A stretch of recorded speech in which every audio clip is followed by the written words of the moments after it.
सभी दोस्तों को जय हिंद, वंदे मातरम, राम राम। एसएससी जीडी 2025 का फिजिकल बहुत जल्दी कराया जाएगा। इसको लेके बकायदा फिजिकल के 105 सेंटर भी बना दिए गए हैं ऑल ओवर इंडिया में और उसका नोटिस भी आया हुआ था, जिस नोटिस में सारी जानकारी मैंने ऑलरेडी वीडियो बना के आप सभी को दे दी है।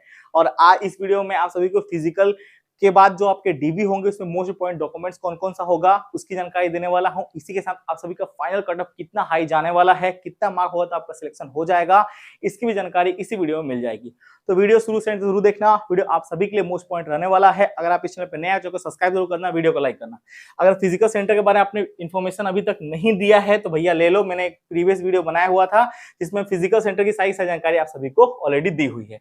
आप देख सकते हैं एसएससी जीडी का ऑल ओवर इंडिया में टोटल अभी तक 105 सेंटर बनाया गया है और ये सेंटर और भी बढ़ाया जाएगा। इसको लेकर इन्फॉर्मेशन आ रही है। सेंटर 110 होने वाले ऑल ओवर इंडिया में, जिसमें दोस्तों आपके बीएसएफ के 23 सेंटर, सीआरपीएफ के 25, सीआईएसएफ के 22, एनआईटीबीपी के 19, एसएसबी के 7, एन असम राइफल के 9 और टोटल 105। ये सेंटर और बढ़ के 110 होने वाले हैं। लेकिन जिन फिजिकल सेंटर के बारे में मैंने इन्फॉर्मेशन दिया है, ये सेंटर में कोई बदलाव नहीं होगा। सारे के सारे इसी सेंटर में एसएसजीडी का फिजिकल अब की बार कराया जाएगा 2025 में। तो तैयारी में लग जाओ, सभी के सभी फिजिकल बहुत जल्दी होने वाला है। फिजिकल कब तक हो सकता है उसकी भी जानकारी मैं आपको इस वीडियो में देने वाला हूँ। उससे पहले आपके डॉक्यूमेंट की इन्फॉर्मेशन दे दूं। मैक्सिमम बच्चे मुझे कमेंट कर रहे थे कि सौरभ भैया कौन कौन सा मोस्ट इंपोर्टेंट डॉक्यूमेंट्स है जो एसएससी जीडी के डीबी के टाइम पे हमें मांगा जाएगा, क्योंकि हमें डॉक्यूमेंट अगर रेडी नहीं रखोगे तो बाद में बहुत ज्यादा प्रॉब्लम का सामना होने वाला है। इसीलिए भैया मोस्ट इंपोर्टेंट डॉक्यूमेंट्स की बात करें, सबसे पहले मोस्ट इंपोर्टेंट डॉक्यूमेंट्स है आपका 10th का सर्टिफिकेट। ठीक है, ये आपके पास ओरिजिनल होना चाहिए। इसके बाद आप सके हैं डोमिसाइल सर्टिफिकेट, जिसे हम लोग कहते हैं पीआरसी। पीआरसी क्या होता है? Permanent residence certificate. ये आपके पास होना चाहिए। जो वैकेंसी है वो स्टेट वाइज निकाली गई है। हर स्टेट का अपना अपना वैकेंसी है, असम, बिहार, उत्तर प्रदेश, वेस्ट बंगाल, तो सभी के अपने अपने पर्सनल वैकेंसीज हैं। तो उसकी भी यहाँ पे दोस्तों यहाँ पे आप सभी को मांगा जाएगा। और ये भैया स्टेट का चाहिए, सेंट्रल का नहीं। बहुत लोग मुझे बोलते हैं सेंट्रल का भैया डोमिसाइल कैसे बनता है? सेंट्रल का कोई डोमिसाइल नहीं लगता है, स्टेट का लगता है। आपके जो तहसील है वहां से आप लाके बना के सबमिट कर सकते हो, कोई भी दिक्कत नहीं है। एनसी सर्टिफिकेट अगर आपके पास नहीं है फिर भी आपने यस कर दिया, क्या रिजेक्ट किया जाएगा? जी नहीं, रिजेक्ट नहीं किया जाएगा। आप बोल रहे हैं मेरे पास नहीं है, मैंने गलती से भर दिया था, उसमें कोई दिक्कत नहीं। आप एक एफिडेविट वहां पे फाइल कर दोगे तो ये चल जाएगा। नहीं भी करोगे तो कोई दिक्कत नहीं है, वो लोग वहां पे काट देंगे। जब आपका फाइनल मेरिट बनेगा तो एनसीसी का मार्क्स वहां इंक्लूड नहीं होगा, और अगर आपका मेरिट बनना होगा तो बनेगा, नहीं तो लोग रिजेक्ट कर देंगे। लेकिन एनसीसी अगर आपने डाल दिया है नहीं आपके पास तो रिजेक्शन नहीं होगा, इसके लिए आप टेंशन मत लो। इसके बाद हम बात करते हैं दोस्तों, वीडियो में आगे बढ़ने से पहले अगर आप किसी भी गवर्नमेंट जॉब पे एग्जाम की तैयारी कर रहे हो, उस तैयारी में जो सबसे बड़ा प्रॉब्लम होता है वो जीके जीएस वाले चैप्टर में होता है, क्योंकि बच्चों को क्या सब्जेक्ट वाइज बुक्स मिल नहीं पाती, ना ही उन्हें पता होता है कौन से मोस्ट इंपोर्टेंट चैप्टर है जिस पर हमें ज्यादा फोकस करना चाहिए, जिस पर हमें ज्यादा ध्यान लगा के पढ़ाई करनी चाहिए, जिससे हम आराम से किसी भी गवर्नमेंट जॉब एग्जाम को क्लियर कर सकते हैं। तो उसी प्रॉब्लम को सॉल्व करने के लिए मैं आज आप सभी के लिए लेके आ चुका हूं यहाँ पे आर्यन पब्लिकेशन की ये दोस्तों आपके सब्जेक्ट वाइज बुक, जो कि एक पूरा दोस्तों कॉम्बो है बुक्स का। और मेरा पर्सनल सजेशन रहेगा कि इस बुक से आप तैयारी करोगे तो आप आराम से किसी भी गवर्नमेंट जॉब एग्जाम को क्लियर कर सकते हो। आप कैसे क्लियर करोगे तो थोड़ी जानकारी मैं इस बुक के बारे में आपको देता हूँ, जिससे आपके डाउट्स वगैरह क्लियर हो जाएंगे। देन दोस्तों ये रही आपके आर्यन पब्लिकेशन की सब्जेक्ट वाइज कैप्सूल बुक, जो कि दोस्तों आपको हैंड राइटिंग नोट्स के साथ मिलेगी। जैसे विज्ञान की बुक है, सेम टू सेम इतिहास, भूगोल, स्टैटिक जीके, अर्थव्यवस्था, राज्य व्यवस्था, इन सभी की यहाँ बुक्स आ जाती हैं। और किसी भी गवर्नमेंट जॉब एग्जाम की तैयारी कर रहे हो, SSC, railway, NDA, CDS, CAPF, शिक्षा वाली भर्ती, राज्य पीसीएस या अन्य सभी भर्तियों के लिए बुक्स आपकी पूरी कारगर रहने वाली है। बुक ज्यादा मोटी भी नहीं है, बहुत ही पतली है, जिससे दोस्तों पढ़ने में और समझने में पूरी आसानी होने वाली है। इसी के साथ दोस्तों बता दूं, हैंड राइटिंग नोट्स के साथ ये बुक आती है, और जो कि मोस्ट इंपोर्टेंट चैप्टर्स है उसी को यहाँ पे कवर किया गया है। फालतू में किसी चीज को यहाँ पे कवर नहीं किया गया है। और जैसे यहाँ पे देख सकते हैं, यहाँ पे सारे उदाहरण के साथ आपको समझाया गया है, जो कि इजी सोल्यूशन, आपको समझने में आसानी हो जाएगी। जैसे कि मैं बोलूं यहाँ पे अर्थव्यवस्था, अर्थव्यवस्था को इंग्लिश में क्या कहते हैं? इकोनॉमिक्स। ये दोस्तों कितने प्रकार का होता है? 2 प्रकार का होता है। इसका दोस्तों उदाहरण कितना होता है, यहाँ पे उदाहरण दिया गया है। यहाँ पे सारी की सारी जानकारी आपको देखने को मिलेगी, और पूरा दोस्तों इजी तरीके से, जिसमें आपको समझने में और पढ़ने में पूरी आसानी होने वाली है। ये दोस्तों आर्यन पब्लिकेशन की आपके दोस्तों बुक्स रहेंगी, और इस बुक के बारे में सारी जानकारी दे दी है। बहुत ही अच्छी बुक है। मेरा पर्सनल सजेशन रहेगा कि इस बुक से आप तैयारी करोगे तो आप अच्छे से तैयारी कर सकते हो और अपना सिलेक्शन पक्का कर सकते हो किसी भी गवर्नमेंट जॉब वाली भर्ती में। इस बुक के बारे में मैंने सारी की सारी जानकारी आप सभी को दे दी है। और इस बुक को अगर दोस्तों आप ऑनलाइन परचेस करोगे तो इसका ऐसे तो प्राइस है 600 रुपीज, लेकिन अगर मेरा कूपन कोड लगाओगे SM501 तो ये आपको मात्र 501 रुपीज में मिल जाएगा। कहाँ पे? आर्यन पब्लिकेशन की ऑफिशियल वेबसाइट पे ये आपको मिलने वाला है। और इसका लिंक मैं वीडियो के डिस्क्रिप्शन में एंड कमेंट सेक्शन में पिन कर दूंगा, वहां से जाके आप इस बुक को ऑर्डर कर सकते हो और किसी भी भर्ती में अपना एक सीट पक्का कर सकते हो। खासकर मैं बोलूंगा एसएससी वालों को, क्योंकि एसएससी की भर्तियां आते रहती हैं और मैक्सिमम बच्चे जीके जीएस वाले चैप्टर में ही भैया मार्क्स नहीं रख पाते हैं, तो उसमें ये आपकी पूरी सहायता करने वाली है। सारी जानकारी दे दी है इस बुक्स को लेके, और कुछ डाउट हो तो भैया कमेंट सेक्शन खुला है, कमेंट कर देना। इसके बाद हम बात करते हैं कास्ट सर्टिफिकेट का। ठीक है, कास्ट सर्टिफिकेट यहाँ पे कितना इंपॉर्टेंट रोल करता है, तो कास्ट सर्टिफिकेट बहुत इंपॉर्टेंट रोल करता है। और कास्ट सर्टिफिकेट को दोस्तों ये सारे फॉर्मेट में बनाया होगा तो ही एक्सेप्ट करते हैं, अगर अलग फॉर्मेट में होगा तो एक्सेप्ट नहीं होगा। देखिए यहाँ पे देख सकते हैं एनेक्सर आप सभी के 4, 5, 6, यही दोस्तों आपके 3 फॉर्मेट में सेंट्रल लेवल का कास्ट सर्टिफिकेट होना चाहिए। अगर ये स्टेट लेवल का है तो एक्सेप्ट नहीं होगा, याद रखना। और बहुत लोग पूछे थे क्रूशियल डेट के बाद तक कास्ट सर्टिफिकेट हमारा एक्सेप्ट होगा कि नहीं होगा। क्रूशियल डेट क्या है तो मैं बता दूं, क्रूशियल डेट आप सभी का है 5/10/2024, जिस दिन आपके एसएससी जीडी का फॉर्म अप्लाई खत्म हुआ था वही दोस्तों आपके क्रूशियल डेट में काउंट होता है। और क्रूशियल डेट के बाद का दोस्तों जो डॉक्यूमेंट है वो एक्सेप्ट होता है कि नहीं, जी हाँ एक्सेप्ट होता है। आज तक तो होते हैं, कभी भी बच्चों को रिजेक्शन का सामना नहीं करना पड़ा। हाँ, ऑल ओवर इंडिया में 1-2 ऐसे बच्चे होते हैं जिनको रिजेक्शन का सामना करना पड़ जाता है, लेकिन 90% बच्चों को सामना नहीं करना पड़ता। और क्रूशियल डेट के बाद का डॉक्यूमेंट कौन कौन सा इंपॉर्टेंट रहता है, देखिए एसी, एसटी और ओबीसी, ये भैया 3 ही ऐसे डॉक्यूमेंट हैं जो कि क्रूशियल डेट के पहले के होने चाहिए। अगर बात के हैं तो प्रॉब्लम का सामना करना पड़ सकता है, क्योंकि ऑल ओवर इंडिया में जो प्रॉब्लम हुआ था इन्हीं सारे बच्चों को हुआ था, बाद में और किसी बच्चों को आज तक नोटिस भी नहीं आया रिजेक्शन का क्रूशियल डेट के बाद का। और ये देख सकते हैं, ये भैया जो नोटिस आया था बच्चे को रिजेक्शन का, वो नोटिस भी मेरे पास है, मैं आपको दिखा देता हूँ, एक सेकंड। ये भैया देख सकते हैं, इस बच्चे को जो रिजेक्ट किया गया था, ठीक है, ये भैया क्रूशियल डेट के चलते रिजेक्ट किया गया था। ठीक है, लेकिन ऑल ओवर इंडिया में 1 ही 2 ऐसे बच्चे हैं जिनको ऐसे रिजेक्शन का लेटर आया था, वरना 90% बच्चों को रिजेक्ट नहीं किया गया। तो क्रूशियल डेट के बाद का भी एसी, एसटी, ओबी सर्टिफिकेट है तो आप क्या कर सकते हो, कोई दिक्कत नहीं, उसी को लेके चल जाना। अगर उससे पहले का भी है तो कोई टेंशन नहीं, उसको आप लेके जाना, तब तो आप सभी के बल्ले बल्ले हैं।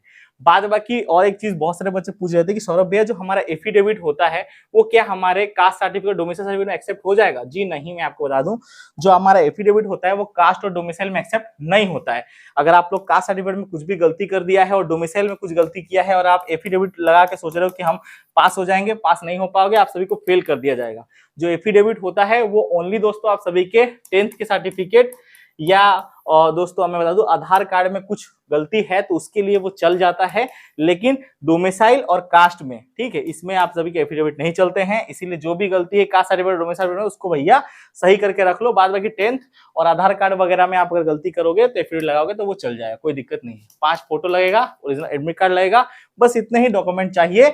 और डॉक्यूमेंट में कुछ भी प्रॉब्लम हो 10th में या भैया 12th में या इसी के साथ आप सभी के आधार वगैरह में, तो उसमें एफिडेविट फाइल कर देना, लेकिन डोमिसाइल और कास्ट में मत फाइल करना, क्योंकि रिजेक्शन आप सभी को मिल जाएगा। प्रीवियस ईयर में मैक्सिमम बच्चों को रिजेक्ट किया गया छोटी सी गलती के कारण। ठीक है, तो ये दोस्तों रिजेक्शन का सामना करना पड़ता है बच्चों को। ये सारे रहे आपके इन्फॉर्मेशन, इतने ही डॉक्यूमेंट्स वगैरह आप सभी को चाहिए, जिसके बाद सारी जानकारी मैंने आप सभी को ऑलरेडी दे दी है। अब हम लोग बात करते हैं फिजिकल डेट के ऊपर कि फिजिकल हमारा कब से कंडक्ट कराया जाएगा और फिजिकल डेट क्या रहेंगे। इसको लेके बहुत सारे बच्चे मुझे क्वेश्चन पूछते रहते हैं। मैं आप सभी को बता दूं, आप सभी का जो फिजिकल होने वाला है इसके पूरे देखिए, आप सभी के जो फिजिकल सेंटर है उसका लिस्ट जारी कर दिया गया, मतलब डिपार्टमेंट पूरे अपने काम में लगा हुआ है। और एसएससी ने बकायदा नोटिस भी भेजा है एमएचए को, सॉरी एमएचए ने एसएससी को भेजा है नोटिस कि आप जितनी भर्ती है उसको जल्दी जल्दी कंप्लीट करो। तो एसएसजीडी वाली भर्ती आपकी मेन प्रायोरिटी है, क्योंकि इस वैकेंसी में पोस्ट की संख्या बहुत ज्यादा है, 53,000 प्लस वैकेंसी है। इसलिए इस वैकेंसी को जल्दी जल्दी कंडक्ट कराया जाएगा और हो सकता है अगस्त महीने में आप सभी के फिजिकल कंडक्ट कराया जाए। अब अगस्त में कब से कंडक्ट कराया जा सकता है, तो मैक्सिमम चांसेस है कि अगस्त में जो फिजिकल होंगे या तो अगस्त फर्स्ट वीक से स्टार्ट होंगे, और अगर अगस्त फर्स्ट वीक से नहीं स्टार्ट होते हैं तो फिर भैया आपके अगस्त 15 के बाद ही आप सभी का फिजिकल कराया जा सकता है, क्योंकि अगस्त 15 तक तो प्रोग्राम है, आप सभी को पता है। लेकिन अगर अगस्त फर्स्ट वीक से फिजिकल स्टार्ट हो जाता है तो फिर आप सोच लो कि आप सभी के फिजिकल अगस्त में ही स्टार्ट हो जाएंगे फर्स्ट वीक से। लेकिन अगर फर्स्ट वीक में नहीं स्टार्ट होता, किसी कारण की वजह से डिले होता है, तो ये फिर अगस्त 15 के बाद ही हो पाएगा। ठीक है, इसीलिए मैं बोल रहा हूँ अगस्त फर्स्ट वीक से लेके 3rd वीक के भीतर आप सभी के फिजिकल स्टार्ट होंगे एसएससीजीडी के। इसका पूरी खबर निकल के सामने आ रहा है। और अभी सेंटर का लिस्ट भी आ चुका है 105 सेंटर का, ये सेंटर और भी बढ़ के 110 सेंटर होने वाला है। इसको लेकर इन्फॉर्मेशन मुझे भी मिल रही है। ठीक है, ये आधा अधूरा है, और भी आप सभी के ऐड हो गए, 110 सेंटर आप सभी को ऑल ओवर इंडिया में बनेंगे। तो अगस्त के फर्स्ट से लेकर 3rd वीक की तरफ से फिजिकल स्टार्ट होंगे मेरे अकॉर्डिंग। तो भैया तैयारी में लग जाओ सभी के सभी। फिजिकल में क्या आरएफआईडी का इस्तेमाल होगा, तो अभी तक इसको लेकर कंफर्मेशन नहीं आया है। ठीक है, लेकिन बात अभी भी डिपार्टमेंट में चल रही है, क्योंकि बाद बाकी आप जितने फोर्सेस ले लो, जितने फोर्सेस हैं, चाहे वो आप देख लो बीएसएफ की वैकेंसी हो, ठीक है, बीएसएफ की या तो वैकेंसी हो, या भैया सीआईएसएफ की वैकेंसी हो, ठीक है। और जितने भी भैया ट्रेड वगैरह हो तो उसमें अभी देखा होगा जितने भी हाल ही में फिजिकल वगैरह हुए हैं उसमें आप सभी के RFID बेस्ड ही हुआ है। जैसे कि BSF अभी SCM की फिजिकल हुआ, ठीक है, उसमें भी RFID लगाया गया बच्चों के पैर में। इसके बाद आपने देखा होगा RPF SI का फिजिकल हुआ, ठीक है, उसमें भी बच्चों के पैरों में RFID लगाया गया। यूपी पुलिस की भर्ती हुई, उसमें भी बच्चों के पैरों में RFID लगाया गया। दिल्ली पुलिस का भर्ती हुआ, उसमें भी बच्चों के पैरों में RFID लगाया गया। तो जितनी भर्ती अभी हाल ही में कंप्लीट की गई सभी के भर्तियों में RFID का इस्तेमाल हुआ है। खाली SSC GD में अभी तक नहीं हुआ, तो पूरे चांसेस इस बार SSC GD वाली भर्ती में भी RFID का इस्तेमाल हो सकता है, लेकिन 100% नहीं है, क्योंकि GD में क्या है, बहुत सारे बच्चे हैं, एक दो बच्चे नहीं है, करीबन 4 लाख बच्चों का फिजिकल होना है। इसीलिए अभी भी चांसेस आप सभी के कम ही है कि RFID का इस्तेमाल हो पाएगा। इसको लेकर बकायदा नोटिस भी आ जाएगी बहुत जल्दी, टेंशन की कोई जरूरत नहीं है। पर मैं आप सभी को एक चीज बोल दूं, RFID से फिजिकल हो या आपके सिविल में फिजिकल हो, आप सभी को तैयारी रखनी है। अगर फिजिकल तैयारी आप नहीं करोगे तो फंसने वाले हो। 5 किलोमीटर का रनिंग कुछ भी करके 24 मिनट के भीतर आप सभी को क्लियर करना है। इसको लेकर अपनी तैयारी 100% रखे रहो, चाहे पैरों में चिप लगे या भैया सिंगल में रनिंग हो, आप सभी को कैसे भी करके 5 किलोमीटर क्लियर करना है। ये चीज आप याद रखना। अगर ये चीज याद नहीं रखोगे तो बाद में बहुत पछताने वाले हो। और 5 किलोमीटर रनिंग कैसे भी 24 मिनट के अंदर क्लियर करना है। अगर फाइनल कटअप की बात करें तो मेरे अकॉर्डिंग जिस बच्चे का 10 नंबर प्लस है उसका चांस है 70% नौकरी होने का। जिसका 12 नंबर प्लस है उसका चांस है 80 नंबर। और जिसका भैया 15 से लेके आप सभी के 20 नंबर तक ज्यादा है तो उसका भैया 110% चांस है नौकरी होने का, ठीक है। तो इतने मार्क्स के भीतर भैया ये आपके चांसेस रहेंगे, क्योंकि बहुत लोग बोल रहे हैं कि 2 नंबर प्लस है तो नौकरी हो जाएगा, 3 नंबर प्लस है तो नौकरी हो जाएगा। पर मेरे को पता है कि रियलिटी क्या है, क्योंकि 4 लाख बच्चे हैं, 8 गुना बच्चों को क्वालिफाई किया गया जितनी वैकेंसी है। अब ये 4 लाख में से मात्र 53,000 बच्चों का ही तो नौकरी होगा ना, बाद बाकी सारे बच्चे तो कटेंगे। तो ये भैया 2-3 नंबर ज्यादा वैसे होने से कटने वाले नहीं है। मिनिमम आप सभी के 10 से लेके 12 नंबर होने ही चाहिए ज्यादातर, ठीक है। 12 से 15-20 होगा तो और अच्छा है। 20 नंबर तो है तो कंफर्म ही सोलो नौकरी, और कोई रोकने वाला ही नहीं है, 100% कंफर्म है। लेकिन अगर 10 नंबर से ऊपर है तो आपके चांसेस हैं 70 से लेकर 80% की नौकरी होगा।